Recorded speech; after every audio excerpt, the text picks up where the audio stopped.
Oberon is coming to our divisions, and he is a badass. I would maybe not rate him as highly as I would Black Rose Helena or King Mont, because they're really the best at what they do, but Oberon is a super strong bruiser, and he's definitely in the same ballpark as Regalia Glaciala, Jaden, and Starlit Elena, in my opinion, in terms of his overall power.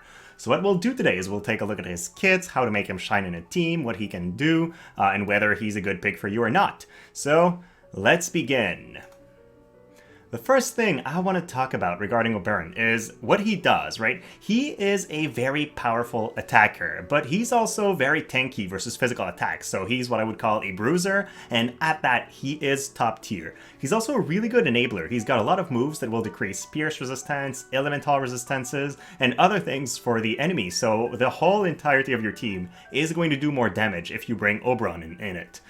He's got both piercing and slashing attacks, although he is much stronger with piercing, especially if you go with the Vision card and Esper that are going to be released the week afterwards and that are really tailored towards him. He can be highly missile resistant, along with pierce resistance with his Nightblade sub-job. He's got some really good TP skills too, so while he is AP hungry, you don't necessarily have to run bells. You can give him acquired AP up passives and just have him use his barrier and other moves to have enough AP to do whatever you want.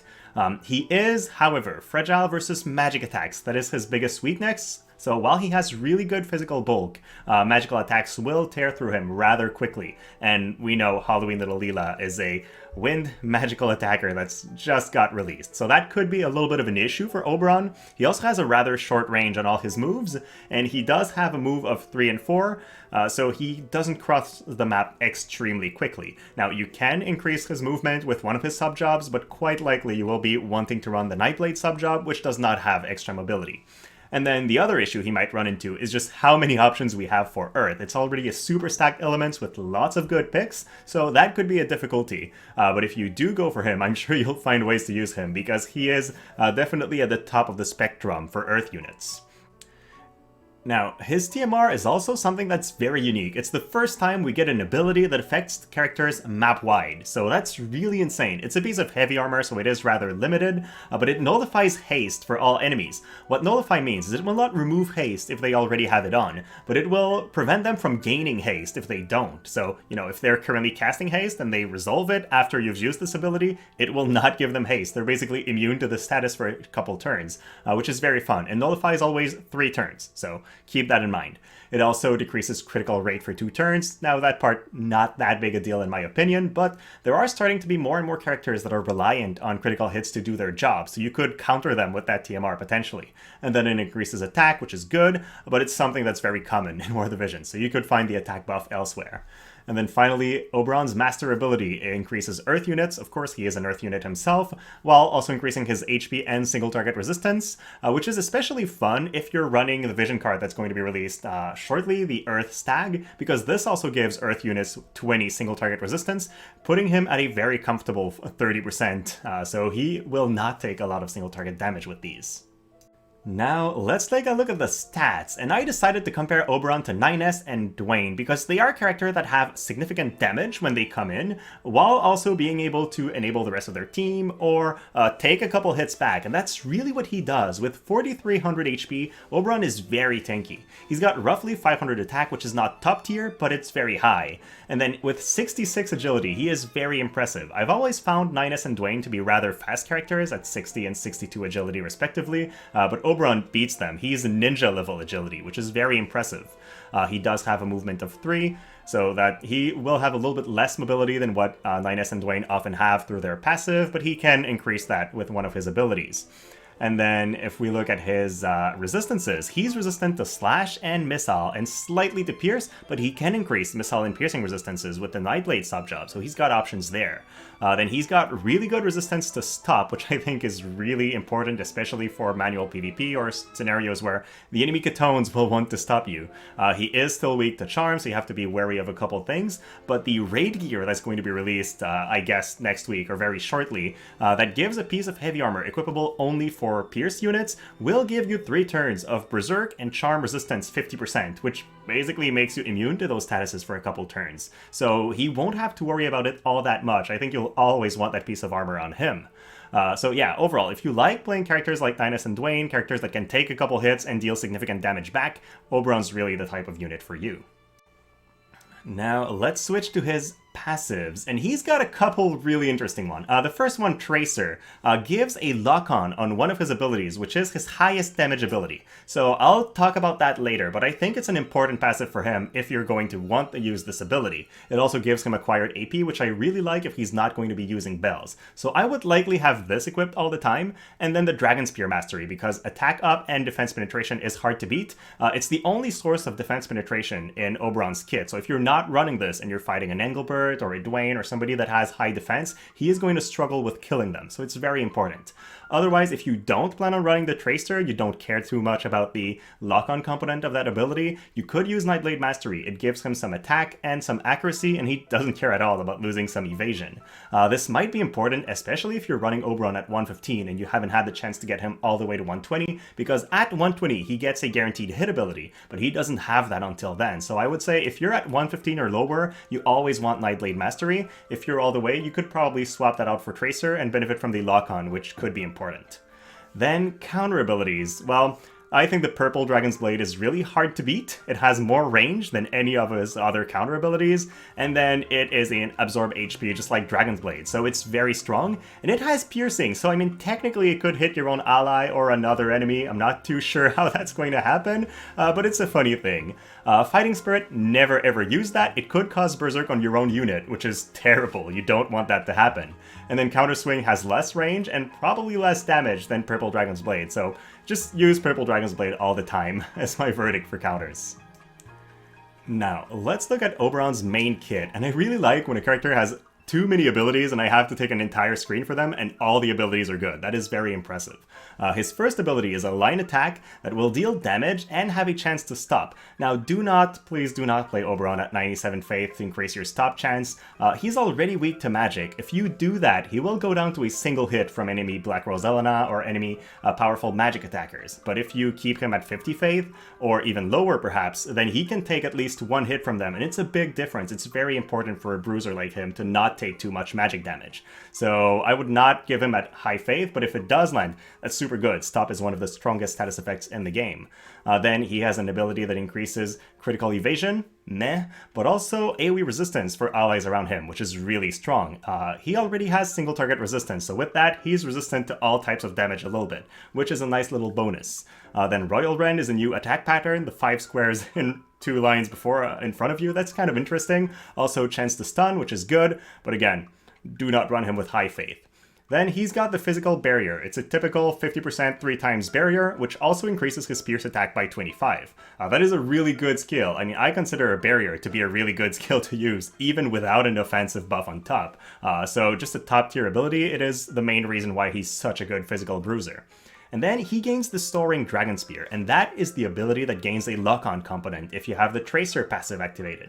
It is one of his hardest hitting abilities by decreasing piercing resistance and then dealing damage, so it will hurt super hard. If he hasn't reduced the enemy's pierce resistance first, this is likely his highest damage ability, but that's not the only reason why the lock-on is so good. If you are targeting an enemy that is going to go before you land, the AI in Auto will not use this ability because it knows it won't land. But if you have lock-on, it will use it. And then while you're in the air, the enemy takes its turn, you can't take damage because you're just not there.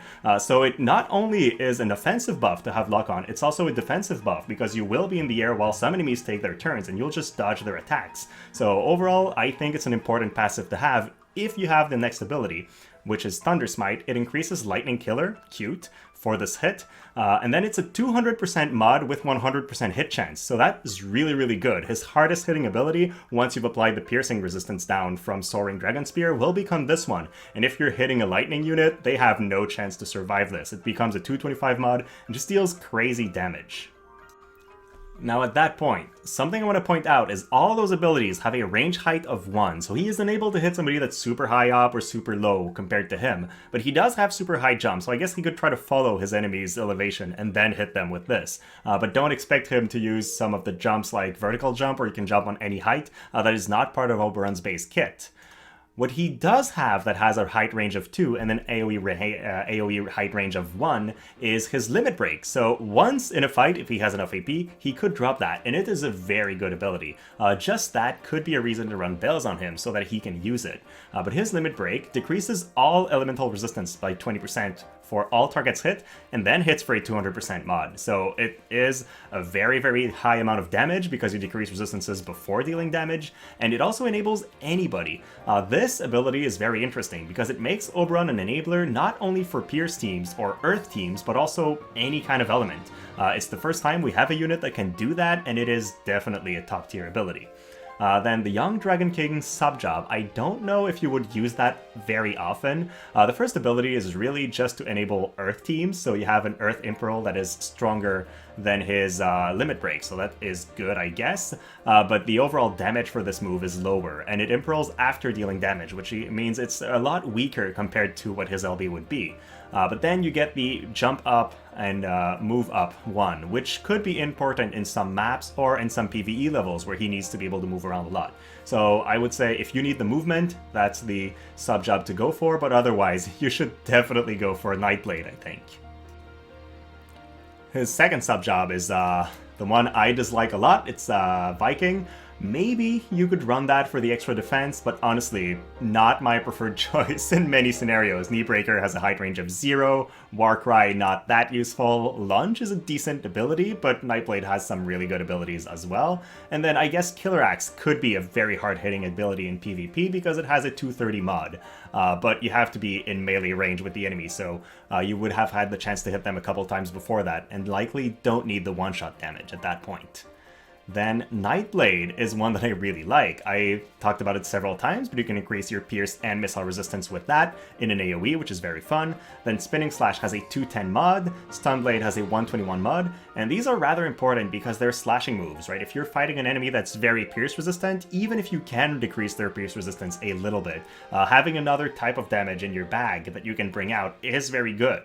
Also, if you're playing him manually, AP Drain is an incredibly powerful move because you just render an enemy useless. For the next couple class matches, we will be getting maps that don't have crystals, and so physical attackers like Oberon and like a lot of enemies, if they don't have bells, they will be running on a very low AP pool, and AP Drain can just shut them down completely and then give you the win. It also gives Oberon the ability to increase allies' slash resistances and put his own defense penetration up to 60 if you have the right passive equipped, so that could be good, but he has other good buffs in his main job, so I don't know how often you'll be using concentration for him. Now, let's look at a sample build, and I will be using the Esper and Vision card that will be released very shortly because it's really tailored towards him and it's part of his power. Also, the raid gear that Pierce units will be getting shortly, the armor that I talked about earlier, is in there. But with the Wind Spear and this, he becomes an incredibly strong unit. Over 7,000 HP, and 1000 attack is insane. And then if you had an Ifrit for an attack buff on top, for example, the Ifrit Vision card, he goes upwards of 1200. So he's hitting nearly top tier damage while having super high bulk. Now, he doesn't have that much defense and spirit, but remember, he can put on a barrier, he's got really good resistances, he's got some single target resist, some AoE resistance that he can give. So overall, a rather solid kit. And then you ideally want a TMR that will give him some AP. It could be bells. I've put on the shawl that gives shell because why not? But honestly, he has really good TP skills, so it'll be hard for him to fit TP ability from a TMR, I think, in most battles. He'll likely want to use his own barrier, and then he'll be in melee range already. Or if he's not, well, he still has the AoE resistance buff that he could use. I want to touch quickly on his Esper. I think this Esper that will be released with him is definitely top tier for him, but he could also perform very well with Golem or with Titan, depending on what you need. And then the Vision card is really tailored towards Pierce attack because it gives a lot of that, it gives some single target resistance and some agility. It is very, very good, but if you're running him with an Earth squad, maybe he would perform better with Earth damage up, for example, where you would increase everybody's damage instead of only Pierce attack. So there aren't that many Earth units that have good Pierce attacks right now to benefit from those. You could pair him with Eileen or with a couple units. But yeah, I think if you're going for Oberon, it is definitely worth the investment to go for the Esper as well, and then might as well build the VC if you have it. But the Esper is definitely the bigger takeaway, I think, for Oberon. Now, we're talking about Espers, let's look at synergies. I think Oberon will work very well with other units that have Pierce attacks. He can decrease it. If you're pairing him with 9S, 9S can also decrease Pierce resistance, and then they just chain off each other and do a lot of nice stuff. I'm saying 9S could be Victorite, could be Arania, that's going to come with the FF15 collaboration, but he is a good Pierce enabler generally, and remember, he impearls all elements, so he fits well in Rainbow teams as well. He's naturally going to be a good partner for other Earth units like Katone, like Yorazazan that we see all the time. He doesn't have a lot of evasion synergy, but he just enables their damage quite a bit while being able to take the hits, and if the enemies can't hit anybody else, well, they will be focusing Oberon, who's very tanky, so that's good to leave your other guys around to deal the damage that they want to make. Now, I put Ayaka in there, but what I mean is healer. This guy is very bulky, and if you're fighting a team of physical damage attackers, he will be able to take 2 to 3 hits, maybe 4, before going down. So if you have somebody that can bring him back to full life a couple times, he's just not going to go down for the entire fight, which is very fun.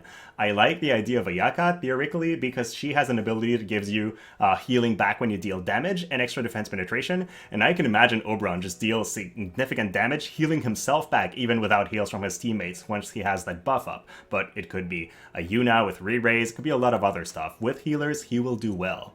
And then if you're planning on pulling for Noctis during the FF15 collaboration, they will be a crazy good pair. Noctis has some Pierce attacks, so he'll benefit from that. They can impearl Earth and then deal significant damage. And mostly, Noctis is also really bulky, so you'll have 2 characters on your team that the enemy team just can't get rid of easily, and they'll be dealing damage together.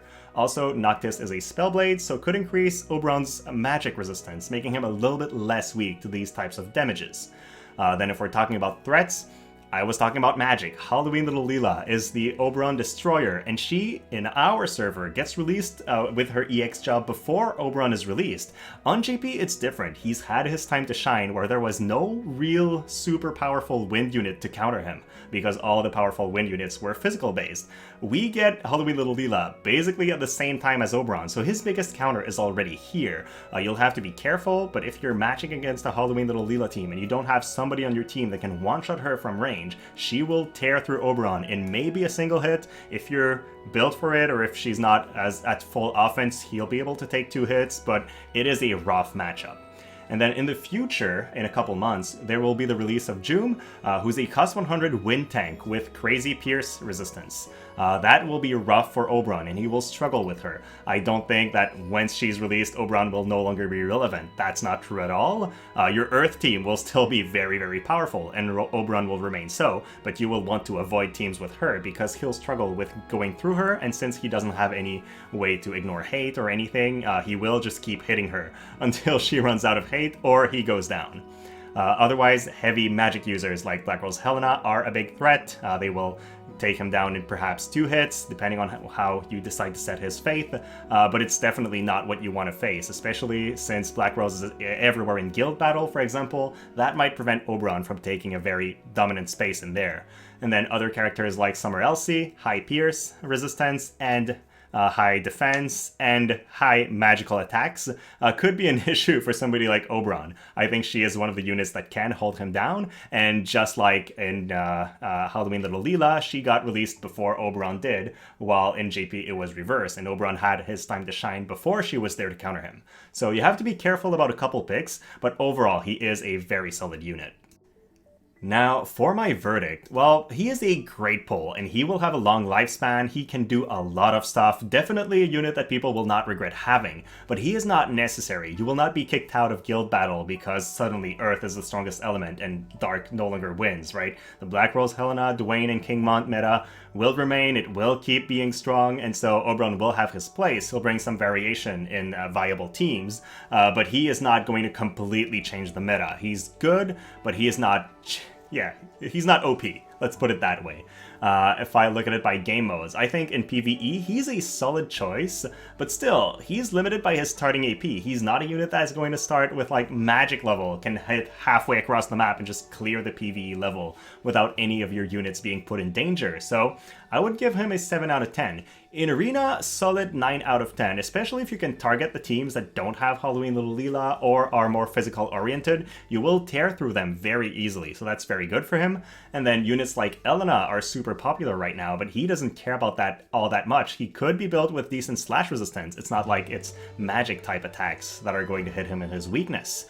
Guild Battle, I mean, I would give him a good grade because he's definitely strong, but the raw presence of Black Rose Helena in basically every team, in everybody's squad, makes it a little bit harder to recommend Oberon. If you can somehow build him to take 2 hits and you're sure he always takes these 2 hits, then perhaps he could get healed in the meantime or one-shot somebody back. But in more realistic scenarios, you need some way for him to maybe not be in front of the Black Witch that you target. And so this adds some complications. I would give him a 7 out of 10. Manual PvP, a solid 8 out of 10 choice. He is very, very strong. Again, I'm expecting some Halloween Little Leela double quicken or some types of strategies like this where he will be weak, but against most units in the meta, he does really well, and he's got stop immunity, which is really good. So he's a solid choice. Odo PvP, it might be harder to keep him safe if it's the types of enemies that counter him, but overall still a solid pick with a 7 out of 10. On my end, I will unfortunately be skipping Oberon, and the reason is I just spent Viz to get Halloween Rarius TMR, and I am very low on Viz right now. If I wanted to go for him, I would have to jeopardize my capacity to pull for Final Fantasy 15, or perhaps even later. And so I'm going to put a hold on my desire for Oberon, but when I naturally pull him one day, because he's in the permanent pull, I am building this guy for sure. So with that said, hopefully you guys found it interesting, you learned a thing or two. If you did, please like and subscribe. And as per usual, guys, thank you so much for watching, and have a great rest of your day.